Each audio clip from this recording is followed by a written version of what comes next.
Assalamualaikum warahmatullahi wabarakatuh. Perkenalkan, nama saya Rida Pardiah dengan NPM 192151121. Saya berasal dari Pendidikan Matematika Universitas Siliwangi. Di sini saya akan membahas yang pertama mengenai keutamaan membaca surah Al-Kahfi, yang kedua kisah-kisah di dalam surah Al-Kahfi, yang ketiga membaca 10 ayat surah Al-Kahfi. Keutamaan membaca surah Al-Kahfi: akan mendapatkan cahaya penerang dari Allah Subhanahu wa Ta'ala. Siapa yang membaca surah Al-Kahfi, maka jadilah baginya cahaya dari kepala hingga kakinya, dan siapa yang membaca keseluruhannya, maka jadilah baginya cahaya antara langit dan bumi. Hadis riwayat Ahmad. Selanjutnya, jika membaca surah Al-Kahfi akan diberikan cahaya antara 2 Jumat. Barang siapa yang membaca surah Al-Kahfi pada hari Jumat, maka memancarlah cahaya baginya sejak mulai membacanya sampai Jumat berikutnya. Selanjutnya, keutamaan membaca surah Al-Kahfi akan diberikan cahaya di hari kiamat serta diampunkan dosa. Barang siapa yang membaca surah Al-Kahfi sebagaimana ia diturunkan, maka surah Al-Kahfi akan menjadi cahaya baginya kelak di hari kiamat, dan akan diampuni dosa-dosanya, kecuali dosa besar harus melalui taubat nasuha. Selanjutnya akan terpelihara dari fitnah Dajjal. Barang siapa yang membaca surah Al-Kahfi pada hari Jumat, maka ia dipelihara selama 8 hari dari segala fitnah, dan jika Dajjal keluar maka ia dipelihara dari fitnahnya. Kisah-kisah dalam surah Al-Kahfi. Kisah Ashabul Kahfi, pemuda yang berada di dalam gua. Kisah ini terdapat dalam surah Al-Kahfi ayat ke-9 sampai ayat ke-26. Inti dari kisah ini, Allah Azza wa Jalla mengabarkan bahwa mereka adalah para pemuda yang lari untuk menyelamatkan keimanan mereka dari kaum mereka yang sudah terjerat oleh kesirikan dan pengingkaran terhadap hari kebangkitan. Supaya fitnah itu tidak menimpa mereka, mereka mengungsi ke sebuah gua yang berada di gunung. Kisah ini mengajarkan kita untuk senantiasa menjaga keimanan. Kisah pemilik 2 kebun, petani kaya dan petani miskin.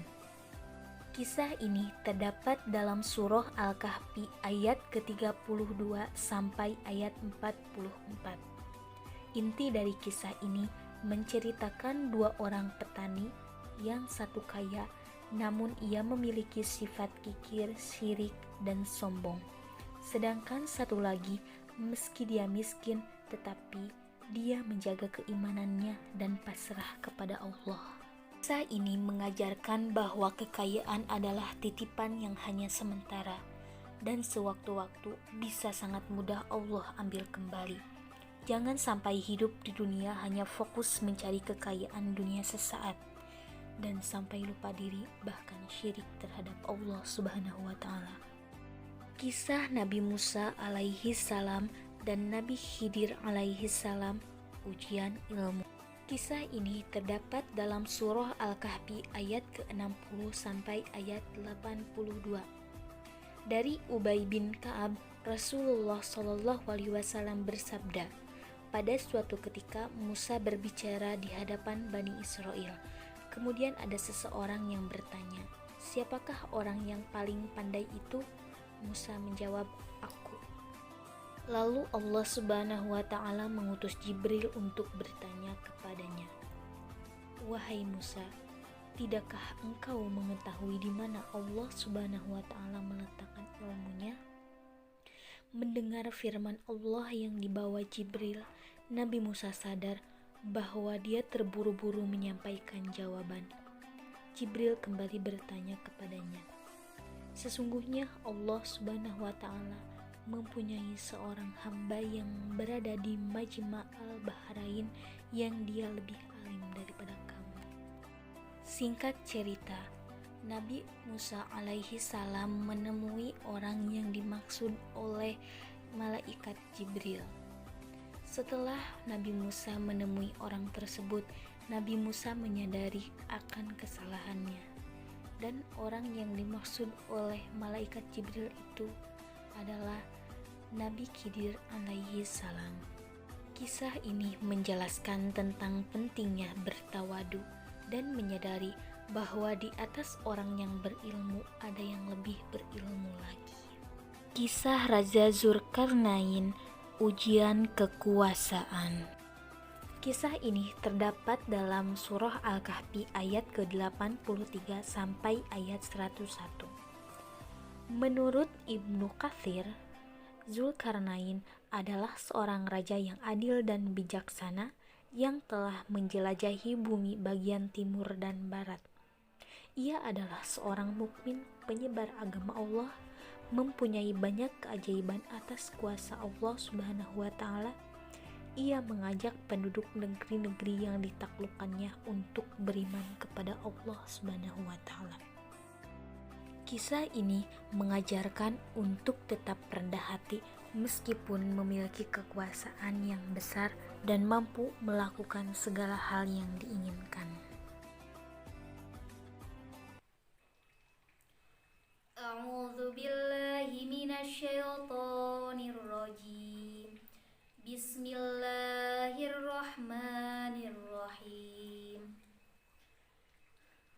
Alhamdulillahilladzi anzala ala 'abdihil kitaba wa lam yaj'al lahu 'iwaja qayyiman liyunzira ba'san syadidan min ladunhu wa